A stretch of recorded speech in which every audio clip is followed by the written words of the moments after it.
So hey everyone, welcome back to another quick and very interesting tutorial.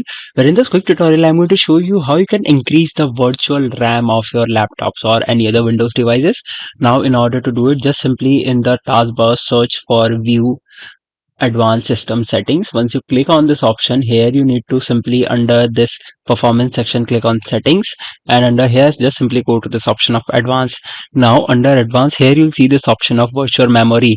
Just simply hit on this option of change. Now from here, first of all select the drive that you want to change the virtual memory for. Let's say for example, if I set for the D drive, now set the amount in terms of megabytes. Let's say if you want to increase it by 4 GB, so it would be something around 4100 MBs. So just simply enter the value and hit OK, and you'll notice that your virtual memory got increased. Alright, so that's it for this tutorial. I hope this video will be helpful for you. Make sure to hit the like button and subscribe button for more such helpful and interesting tutorials. See you in the next one. Take care.